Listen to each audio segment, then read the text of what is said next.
Hey, fun fans! We're giving away a Devastator 3 keyboard and mouse combo courtesy of Cooler Master on YouTube for this month of June. All you have to do to enter is subscribe to Fun's YouTube channel and leave a comment on what you think about this year's upcoming game. You can enter once per upload, and we'll pick a winner near the end of June.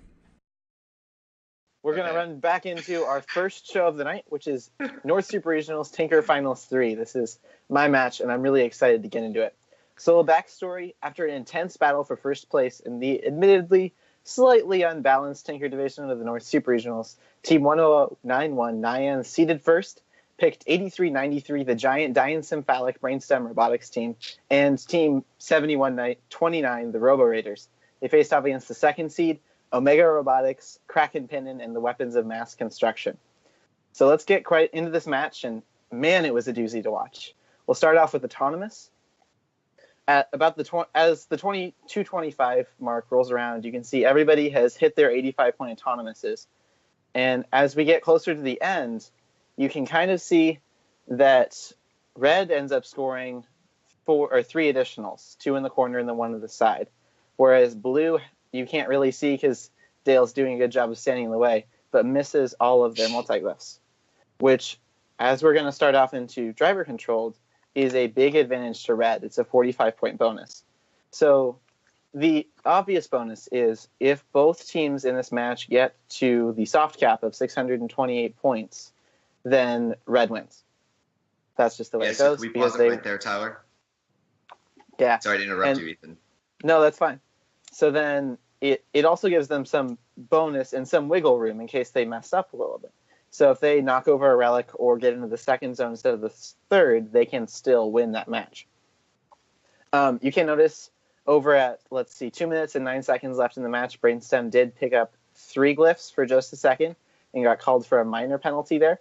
That didn't have a huge impact on the outcome of the match. But so 8393, the black robot in the corner. Let me see. So as driver control starts at a minute 54, Nyan, instead of leaving those glyphs there, and if you could pause it for a second, they choose to turn around and de-score. Nyan is 1091. Yeah, in the yes. Bottom right. Yes. So this costs them about, after they sat around without doing anything for about 4 seconds, this costs them in total 15 seconds, which is especially bad because this is the start of the match where glyph starvation doesn't really matter. You have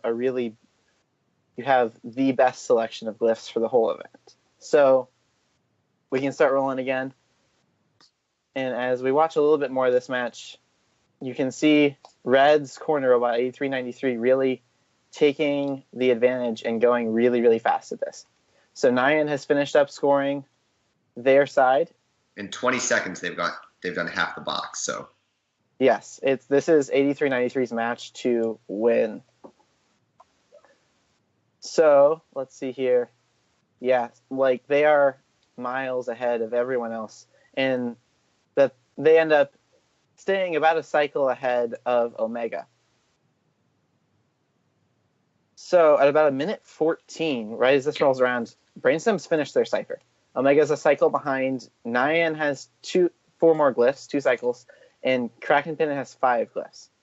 So at this point, 8393 is going to score that first relic.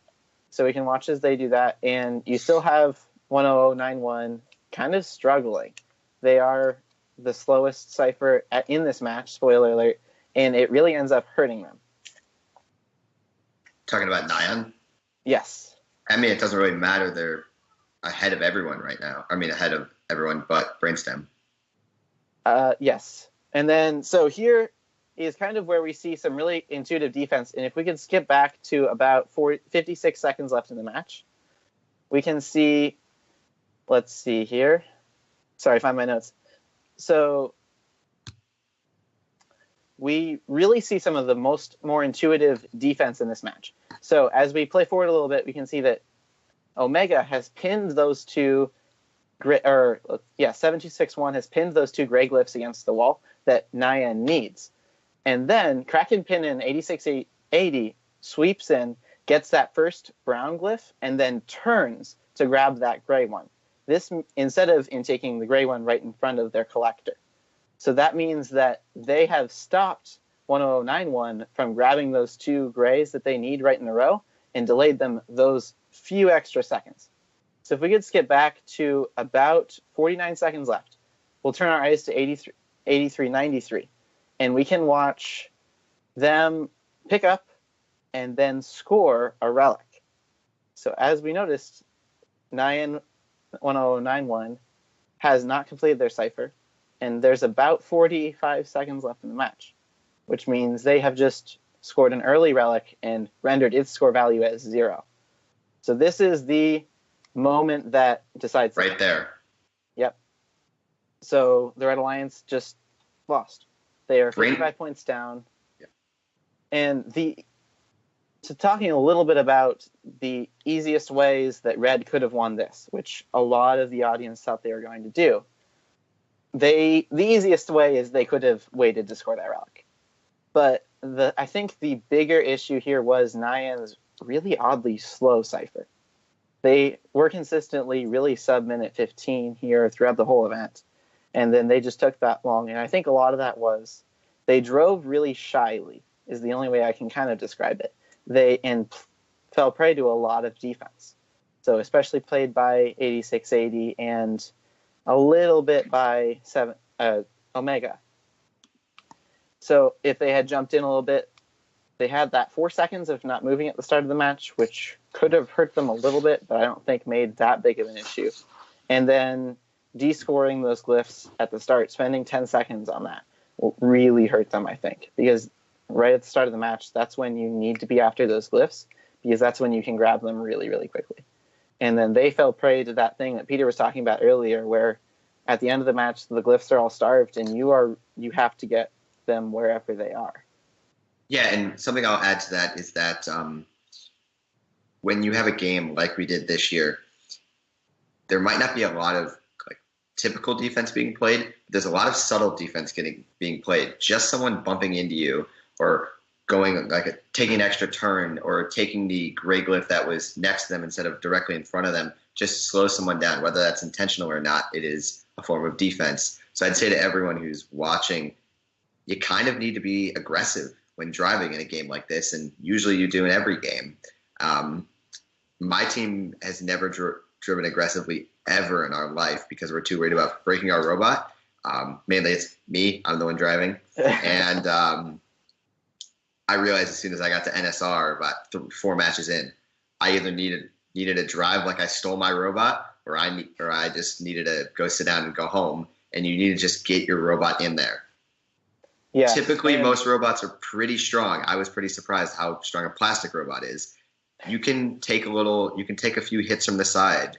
I mean, when you get to Supers Finals, your robot should be pretty stable. So, yeah, absolutely. And I think some of Nyan's kind of timidity was due to them really kind of trying to avoid Brainstem and letting them do their thing, which I respect. Brainstem was the better robot in this case.